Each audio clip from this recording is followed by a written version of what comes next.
see how we got to this point.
All systems were a go after our morning facts, so we headed back to the compound to get some lunch and participate in the camera meetings to make sure we were ready for the big race.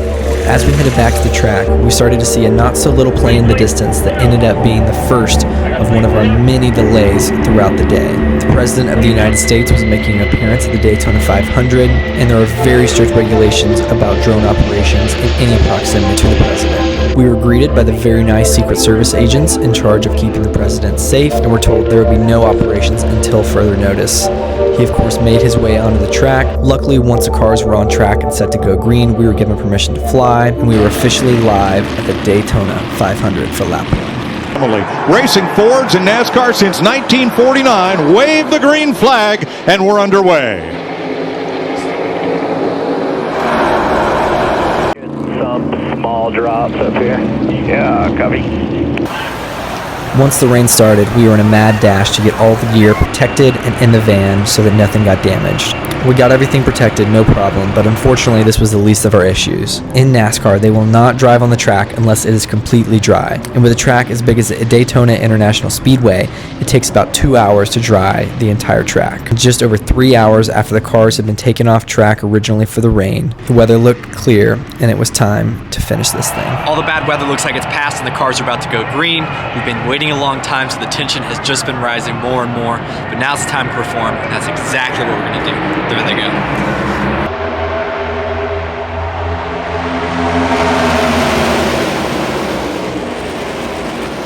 The gimbal drone we flew on this job was the DJI Inspire 3. It was piloted by Kevin, who's a super experienced FPV and dual-op pilot, and opt by Mr. Chase Ellison, who's one of the best in the business, no doubt about it. Together, they worked to find the best shots to sell to the director to bring shots just like this to your TV every single lap.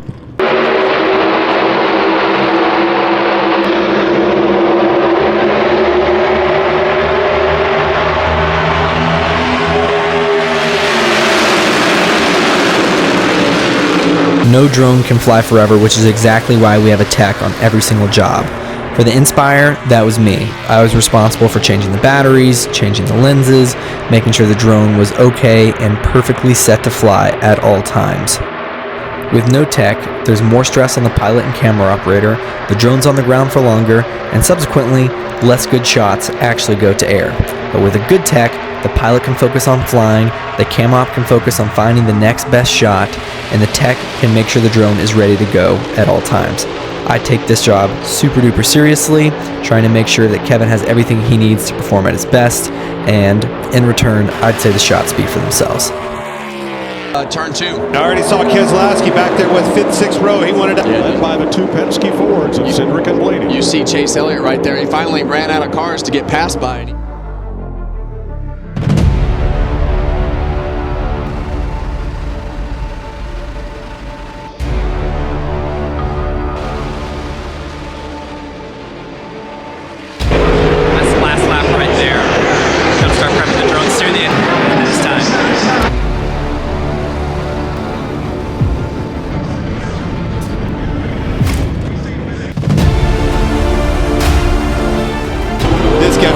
He's had it 2 years in a row.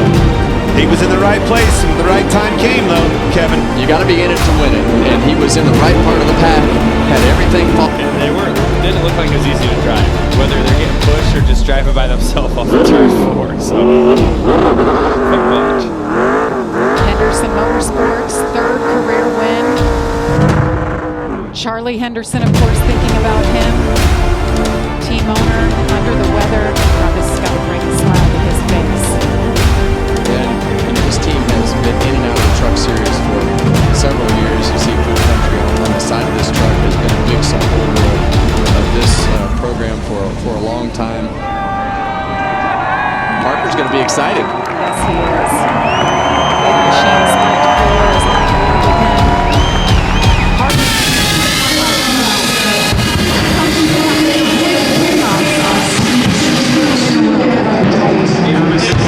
That was definitely pretty rowdy. Always feels so good to wrap up a day that you've put so much work into. And the results are pretty awesome. Live, consistent, and can't say enough good things about these guys. They absolutely kill it every time. And I really believe that they're top tier. One downside of having two teams is we have like 25 cases or something like that. So it's gonna be a big wrap for sure. Getting everything on pallets ready to be shipped back to LA for the next job. As usual, we're gonna time it, get into the wrap starting at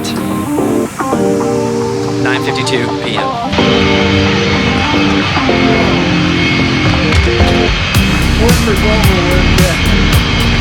It's 11:20, all wrapped up, having an early flight tomorrow.